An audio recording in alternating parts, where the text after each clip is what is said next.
በዚህ እድሜዋ ትዳር መስርታ አግብታ የወለደች አትመስልም። ኤሚ በትዳር እኮ አይደለም። ምን እባክሽ አንዱ የተረገመ ተማሪ እያለች አስረግዟት ጠፍቶ ነው። ፌቨን ያለን ብቸኛው አማራጭ ይሄ ብቻ ነው። እንዴትም ብለሽ ባልሽን ከቤት አስወጪው እንጂ እኔ አልቀርም። ናፒ እንደፈለክ ቀሚሴን ስገልብልህ ርካሽ ሰው መሰልኩ አይደል? ማስቲ ለነገሩ ምንም የማይካድ ጥሩ ልብ አለህ። አሁን ደግሞ የውርሱን ጉዳይ መጨረስ አለብህ። ማሬ አሁን ላይ እጅጉን ውስብስብ እና ውጥንቅጥቅ የሆነ በጣም ችግር ውስጥ እየወደቀች ነው። በተለይ ደግሞ ከአባቷና ከወንድሟ ሞት በተጨማሪ አሁን ላይ እየመጣባት ወይም ደግሞ እየደረሰባት ያለው ችግር እጅጉኑ አስከፊ እንደሚሆን ወደፊትም በጣሙኑ የማትወጣው አዘቅት ላይ እየወደቀች እንደሆነ በተለይ ደግሞ በፌቨንና በዮናስ ማለትም በአባቷ ልጆች የሚደረገው የሚዘጋጅላት ድግስ እጅጉኑ ከባድ ነው። ሰላም ጤና ይስጥልን ውድ የተከበራችሁ የቻናላችን ተከታታዮች፣ በዛሬው ቪዲዮአችን ማሬ ክፍል 6 አበይት ትዕይንቶችን እንዲሁም ደግሞ ዋና ዋና ነጥቦችን የምናስቃኛችሁ ይሆናል። ታዲያ በቆይታችሁ ይህንን ቻናል ሰብስክራይብ ካላደረጋችሁ ሰብስክራይብ በማድረግ እንዲሁም ቪዲዮውን ላይክ በማድረግ እስከ ቪዲዮ ፍጻሜ ድረስ አብራችሁን ትዘልቁ ዘንድ የአክብሮት ግብዣችን ነው። እንዲሁም በቀጣይ ክፍል 7 ላይ የሚከሰቱ አበይት ትዕይንቶችን የሚጠበቁ ጉዳዮችን የምናስቃኛችሁ ይሆናል። ማሬ የፌቨንና የዮናስ የአባታቸው ልጅ ማለትም ከሌላ የምትወለድ የአቶ ግርማ ልጅ ናት። እሷ ደግሞ ሲበዛ ምስኪን እንዲሁም ደግሞ ለገንዘብ እንኳ ደንታ የሌላት ከገጠር የመጣች በጣም ትሁት ሴት ናች።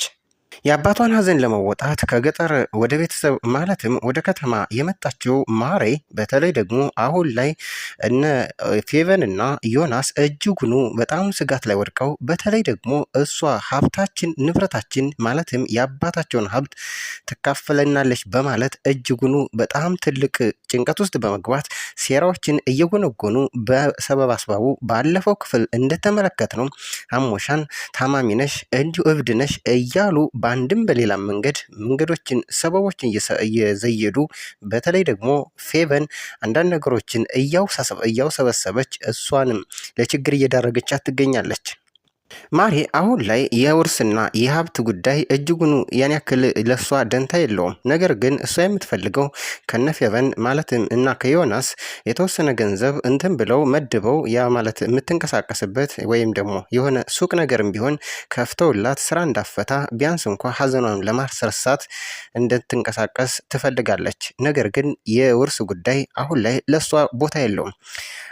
ይህ ይሁን እንጂ ሌላው ደግሞ አባቷ አደራ የሰጡት አንድ ግለሰብ የውርሱን ጉዳይ እንዲያስፈጽም እሷን ደግሞ የሆነ ስኬት መንገድ ላይ እንዲያደርስ አደራ የተሰጠው አንድ ሰው ነበረ። እሱም ማን ነው? አብይ ይባላል። ይህ አብይ እንግዲህ ማሬን አግኝቷት እያጽናናት ከጎንሽ ነኝ እያላትም አሁን እየደገፋትና ነገሮችን ሁሉ እንግዲህ እየተከታተለ እሷን እያገዛት ያለው እሱና እሱ ብቻ ነው። አሁን ላይ ከጎኗ ሆኖ ሚስጥሯን ተካፋይ ሁሉን ነገር እንግዲህ የምታማክረውም እንግዲህ ያለውን ነገር ሁሉ የምትነግረው አብይ ብቻ ነው። እና የሆነ ቀን ማለትም በዚህ ክፍል አብይ እንደታመመ ሰምታ ወዲያውኑ ከቤት ተነስታ በቀጥታ ወደና አብይ ቤት በመሄድ እጅጉኑ በጣም ተከፍታ እንዲሁም ደግሞ አዝና ልክ ከበር ስትገባ ባለቤቱ ማስቲን ታገኛለች። ማስቲ በቃ እኔ ባዳ ነኝ አይደለ? ባዳ አርጋችሁኝ ነው አይደለ? ምላ ነገሩ ስታውሳስብባት ማሬ ምን ተፈጠረ ስትላት እንዲህ አብይ ሳምንት ሙሉ ሲታመም ለምንድን ነው ያልነገርሽኝ? ለምንድን ነው ሲያላስረዳችሁኝ ያልነገራችሁኝ? በማለት ስትቆጣታለች። አይ ደርሰሻን፣ ችግር የለውም አሁንም ገብተሽ መጠየቅ ትችላለች በማለት ልክ ወደ ክፍል ውስጥ ጋበዘቻት። ማሬም ወደ አብይ ሄዳ እያወሩ እየተነጋገሩ እንዲሁም ደግሞ ስለ ጉዳዩ እየጠየቀችው ምን ሆነ ነው ምናም ሆነው እያለች ስትጠይቀውም ከአንድ ሰውዬ አራጣ አበዳሪ ማለትም አቶ ፍሳ ከተባለ አራጣ አበዳሪ 2 ሚሊዮን ብር ተበድሮ ለባለቤቱ ለማስቲ እንግዲህ አሜሪካ እስከምትሄድ ድረስ የስራ ማስጀመሪያ ብር ተበድሮ ስለነበር እሱን መክፈል ስላልቻለ ሰውየው መታገስ አቅቶት ልክ በመሳሪያ እግሩን እንደመታው ያስረዳታል። እሱንም እያሸችው እንዲሁም ደግሞ የወዲ ወዳቸውን እያወሩ ጉዳዮችንም እየተነጋገሩ በመሃል እንግዲህ ባለፈው የልጇን አባት ማለትም ባለቤቷን ስለ ጉዳዩ እስኪ አውሪኝ አጫውችኝ እስኪ ማን ይባላል? የት ነበር የተገናኛችሁት? ሲልም አቶ አብይ ማሬን ይጠይቃታል። ማሬም ቀበል ታረግና እስኪ ተወኝ፣ እሱ ጉዳዩ በጣም ረዥም ነው ቢነግሩህ አሁን አያልቅም በማለት እንደዚህ ስትል ትመልሳለች። ነገር ግን እስኪ አጫውሽኝ በቃ ያለውን ጉዳይ ሲላት እና ሰውየው አቶ ማቴዎስ ይባላል። እሱ ደግሞ እንግዲህ ኤንጂኦ እየሰራ ባለበት እዛ ክፍለ ሀገር መጥቶ ማለት ገጠር መጥቶ የኤንጂኦ ሰራተኛ ነበር። እኔ በወቅቱ ተማሪ ስለነበርሁ በጣም ይወደኝም ነበር ትለዋለች። ፎቶውንም አይቶነ ስለነበር እሱ ከዚህ ቀደምም አሁንም የሚያውቀው ሰው እንደሆነም በእርግጠኝነት ለእሷ ግን አልነገራትም እንጂ አረጋግጧል።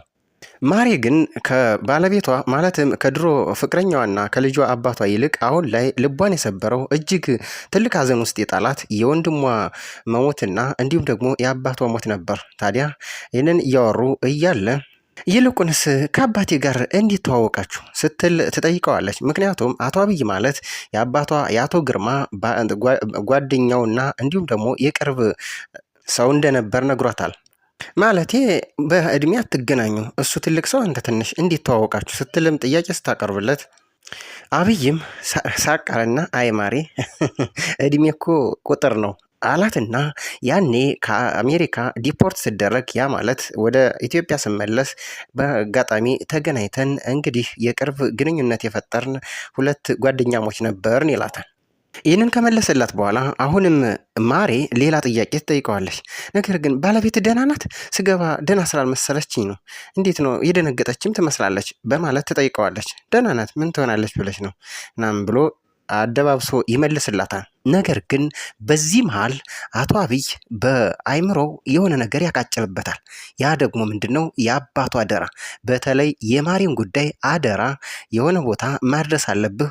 ወንድሟን ልጆችን አሁን የበደልኳችሁ ይመስለኛል። አንተ ግን ወጣት ስለሆንክ እድሜ ሊሰጥ ስለሚችል አደራ አደራ ብያለሁ የሚለው በአይምሮው ይመጣበታል፣ ይመላለስበት ጀመር።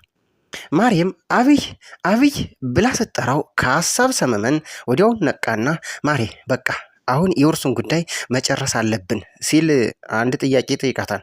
እሷ ግን አሁን የውርሱ ጉዳይ እኔን አያሳስበኝም፣ ጉዳይ አይደለም። አሁን ማወቅ የምፈልገው የወንድሜን ገዳይ ማጣራት ነው። ስለዚህ ፖሊስ ጣቢያ እንሄድ ትለዋለች። በዚህ ሀሳብ ተስማምቶ አብይም ወደ ፖሊስ ጣቢያ ሲወስዳት እያወሩና እየተጫወቱ አንዳንድ ጉዳዮችንም ስለ ባሏ እየጠየቃት መረጃዎችን እየሰበሰበ አብረው ፖሊስ ጣቢያ አመልክተው ተመለሱ። በዚህን ሂደት እንግዲህ መንገድ ላይ ያሉ ባለቤቱ ማስቴ ትከታተለው ታየው ነበረ። ከዚህ በበለጠ አብይን አሁን የሚያስጨንቀው እንግዲህ ከማርያም ጋር ጉዳይ በተያያዘ ከዛ ማለፍ ሲል የእሱን ቤትም ያንኳኳ ትልቅ ችግር ተፈጥሯል። እሱ ምንድነው? ከእሷ ከድሮ ባለቤት ማለትም ከልጁ አባት ማቴዎስ ከሚባል ያሁኑ ናፒ እጅጉኑ በጣም ክትትል እያደረገ ስለሱ መረጃዎችን እየሰበሰበ ምክንያቱም በቅርበት ያውቀው ስለነበር ስልኩንም ስለሚያውቀው አሁን ላይ መልእክቶችን እየላከ እያስፈራራውና አሁንም እሱ ቤት ጋር ተንኳኩቶ ማለትም የእሱን ሚስትም እያባለገ ያለ እንዲሁም ደግሞ አሁን ላይ ደግሞ ሌላ ኤሚን አግብቶ የሚገኝ በጣም ባለጌ ሰው ነው። ይሁንና ስለ ጉዳዩ ማወቅ ማለትም ሰውየውን የማሬን ባለቤት እንደሚያውቀው ግን ለማሬ ትንፍሽ አላለላትም። በራሱ መንገድ ግን እሱን እየተበቀለውና መረጃዎችን እያጣራ እሱን ወጥመድ ውስጥ ለማስገባት የራሱ የሚሉትን ጥረቶች እያደረገ ይገኛል። አሁን ላይ አብይ በጣም ጭንቀት ላይ ነው። በተለይ ደግሞ የተመታው ሳይሆን እያሳሰበው ያለው ቀሪውን ገንዘብ ካልከፈልክ እገልሃለሁ ብሎ አራጣ አበዳሪው ጋሽ ፍስሐ አስፈራርተውታል። ስለዚህ በምን አይነት መንገድ ከየት አግኝቼ እመልሰዋለሁ የሚለው እጅግ ትልቅ ጭንቀት ውስጥ ነው። በሌላ መልኩ ደግሞ ሌላ አስደሳች ዜናው ምንድን ነው? አቶ ናፒ እጁ ላይ ወድቋል። በነገራችን ላይ ናፒ ማለት ያው የድሮ የማሪ ባለቤት ማቴዎስ ማለት ነው። አቶ ፍስሐ ማለትም አራጣ አበዳሪው አቶ አብይን እያስጨነቀውና በእጅጉም ብሩን ካላመጣህ እገልሃለሁ እያለ እያስፈራራው ስለሆነ እንግዲህ ብቸኛው የገቢ ምንጭ ወይም ደግሞ ገንዘብ የሚያገኝበት መንገድ አቶ ናፒ ይሆናል ማለት ነው። ናፒ ማለት ያው እንደሚታወቀው ማቴዎስ ወይም ደግሞ የድሮ የማሬ ጓደኛ ማለት ነው። እሱም የሚሆነው ደግሞ አቶ አብይ እንግዲህ መረጃዎችን፣ ፎቶዎችን፣ ቪዲዮዎችን እንግዲህ ከናፒና ከባለቤቱ ከመስታወት ግንኙነት ወስዷል ማለት ነው ወይም አግኝቷል ማለት ነው። ስለዚህ እነሱን እየላከ በዋትሳፕ እያስፈራራው ይገኛል። እንግዲህ ብሩን ካላመጣህ 1 ሚሊዮን ብር በዚህ 12 ሰዓት ድረስ ካላመጣህ ይህንን ቪዲዮ ለሚስትህና እንዲሁም ደግሞ ለውሽማህ ባለቤት እልክላቸውና እናንተ ህይወት ይበጣበጣል እያለ አስፈራርቶታል ማለት ነው። በዚህ ጉዳይ ላይ ለመወያየት ደግሞ ወዲያውኑ እንግዲህ ለውሽማው ለማስቲ ማለትም ለአብይ ባለቤት ይደውልና ናፒ ማለት ነው እንደዚህ እያለ ነው የሆነ ሰው፣ ስለዚህ በሪከርድ ማውራት አይፈልግም ወይም ደግሞ ድምፁን ማሰማት አይፈልግም ሲላት፣ ስለዚህ ይሄ ጉዳይ ምንድን ነው ማለት ነው። ስለዚህ እንዴት መውጣት እንችላለን? እንዴትስ ራሳችን ነጻ ማድረግ እንችላለን? ለአንቺም ለእኔም አደጋ ነው ሲላት፣ ስለዚህ እንግዲህ በራስ ተወጣው ራስ መልስለት ወይም ገንዘቡንም ካገኘ ስጠው። ከየት ይገኛል? አሁን እንፈልግ ብንልስ ገንዘብ ከየት እናገኛለን? በማለት እንግዲህ ትመልስለታለች። ያው እንግዲህ አሰበ፣ አሰላሰለ፣ አወጣ ወረደ። ከዛ በኋላ ውሳኔ ላይ ይደርሳል ማለት ነው። ናፒ የባለቤቱ እንግዲህ ቁም ሳጥን ያስቀመጠችው 500 ሺህ ብር ነበረ ማለት ነው። ከዛም እንግዲህ የእሱና አብይን ባለቤት ማስቲ ደግሞ 300 ሺህ ብር ከአብይ የተቀበለችው ነበራትና እሱን እሰጥሃለሁ ብላው ስለነበር እሱን ጨማምሮ 800 ሺህ ብር ሆነለት ማለት ነው። ሌላውን ቀሪውን ደግሞ የባለቤቱን ወርቆች ጨምሮ በፖስታ አሽጎ ይሰጠዋል ማለት ነው። ታዲያ ከሰጠው በኋላ በዚህም ተስማምቶ ሳይቆጥር ሳያይ በቀጥታ ለአቶ ፍስሐ ማለትም ለአራጣ በዳሪው አቶ አብይ ይሰጠዋል ማለት ነው። ነገር ግን እንቁጠረው ሲለው አይ ችግር የለም አምናለሁ፣ ነገር ግን አንድ ስሙኒ ቢጎድል እንደ ስሙኒ ነው የሚቆራረጥ ብሎ አስፈራርቶታል ማለት ነው። ነገር ግን አሁንም ቢሆን ገና ጉዳዩ አላለቀም። ምክንያቱም እዳው ያለበት 3 ሚሊዮን ብር ስለሆነ እንግዲህ በቀጣይም እርግጠኛ ነኝ የሚጠይቃቸው አሁንም ናፒንና ማስቲን ይሆናል ማለት ነው። ስለዚህ ችግሩ እየተባባሰ እየከፋ ይሄዳል። እነሱን ገንዘቡን ማግኘት ስለማይችሉ በሌላ መልኩ እንግዲህ የናፒ ባለቤት ማለትም ኤሚ የምታውቅ ይሆናል ማለት ነው። በዚህ መካከል እንግዲህ ከታወቀ ደግሞ ትዳራቸው ላይ ትልቅ ችግር ይፈጥራል ማለት ነው። ሌላው ጉዳይ ደግሞ እንግዲህ የማሬ ጉዳይ ነው። ማሬ አሁን ላይ እንግዲህ የአባቷ ልጆች ማለት ነው ፌበን እና አቶ ዮናስ የተባሉ እንግዲህ እሷን ከውርስ ለማስወጣት ከጨዋታው ውጭ ለማድረግ ብዙ ጥረቶችን ብዙ እርምጃዎችን እየተራመዱ እየሄዱ ይገኛሉ ማለት ነው። በተለይ ደግሞ እንግዲህ ፌበን አሁን ዘዴዎችን እየሴረች እንግዲህ መንገዶችን እያመቻቸች ትገኛለች። ሊዮናስም እንግዲህ አሁን በቃ ድግስ ደግሳለሁ እሷን እንጠራታለን እንዲሁም ደግሞ የኤሚንና እንዲሁም ናፒን እንጠራቸዋለን። ስለዚህ ማሬንና ኤሚን እናጣላቸዋለን በጉዳዩ ስለምታውቅ ማለት ነው ብለው ተስማሙ ማለት ነው። በሀሳባቸው ከተስማሙ በኋላ በቀጥታ እንግዲህ ለኤሚ ደወለችላት ፌቨን ማለት ነው። ኤሚም ተስማምታ እመጣለሁ አለቻት ማለት ነው። እንግዲህ ቀድማ ማሬ መጣች። ማሬ ከመጣች በኋላ ኤሚም ትመጣለች ማለት ነው። ከመጣች በኋላ እንግዲህ ሁለቱን አስተዋውቃቸው። ይቺ ማለት የአባታችን ልጅ በእናት የማንገናኝ ገጠር እንግዲህ የተወለደች እህታችን ናት። አሁን ያው እንግዲህ ለአባቷ ዝም ብላ መታ ነው። የሚገርምሽ እንግዲህ ልጅ አላት ወልዳለች። እንዲሁም ደግሞ ግን ያው በትዳር ሳይሆን ትምህርት ቤት እያለች አንድ ተማሪ ደፍሯት ነው ምናምን የሚል ማጥላላትን ትነግራታለች ማለት ነው። እና አሁን የመጣችው ለውርስ ነው ብላ ስታስረዳት በቃ አሁን ታዲያ ባለሀብት ልትሆና ምናምን ስትል ፌቨን እንዲህ እኔ እንደዛ አልመጣሁም በማለት ሀሳቧን እንግዲህ ማሬ ትቃወማለች ማለት ነው። ለማንኛውም ስላወቅኩሽ ስላገኘሁሽ ደስ ብሎኛል ብላ ማሬም እንግዲህ ኤሚን አመስግና እንግዲህ ለምንድን ነው ናፒ እኔ እንደጠራሁት እንደፈራሁት አልመቸው ብሎ ቀረ እንዲህ ብላ ፌቨን ኤሚን ስትጠይቃት አይ እመጣለሁ ብሏል በማለት እኔ ቀድሜ ልምጣ በማለት ነው ብላ ታስረዳታለች ማለት ነው። ታዲያ ይሄ ጉዳይ እጅጉን መዘዝ እንግዲህ ይዞ የሚመጣው እነሱም እንዳሰቡት እቅዳቸው እንግዲህ እንዳለሙት የሚሄድላቸው ምናልባትም እንግዲህ ናፒ ማለትም የድሮ የማሬ የልጇ አባት ማለት ነው ከመጣ ብዙ ነገሮች ይበላሻሻሉ። እነሱም እንግዲህ እንዳሰቡት ከውርሱ እንግዲህ ማሬን ማስወጣት ይችላሉ ማለት ነው። ምክንያቱም በዛ መካከል እንግዲህ ይህ ባለቤቴ ነው ብላ እንግዲህ የድሮ ጓደኛ ነው ስትል ኤሚ ደግሞ እንግዲህ ባለቤቷ ነው። ስለዚህ ሁለቱ የሚጣሉ ይሆናል ማለት ነው። እነሱ ከተጣሉ ደግሞ ስለዚህ እንግዲህ ምን ያደርጋል ናፒም አየር ላይ ይቀራል ማለት ነው። በሚቀጥለው ክፍል እንግዲህ ይህንን ነው የሚጠበቀው። በተለይ ደግሞ የኤሚና የማሬ ጉዳይ እጅጉን አሳሳቢ ነው። አሁን ላይ በጣም ችግር ውስጥ አሁንም በተደጋጋሚ ከችግር ላይ ችግር የአባቷና የወንድሟ ሞት ሳያንሳት አሁን ላይ ደግሞ በገንዘብ ምክንያት እነሱም እያገለሏት እየገፏት ይገኛል ማለት ነው። ነገር ግን ይሄ ጉዳይ የሚተው አይደለም። አብይም የሚተዋቸው አይደለም። እስከ መጨረሻው ድረስ አደራ ስላለ ባለበት የሚከታተላችሁ ይሆናል ብለን እናስባለን።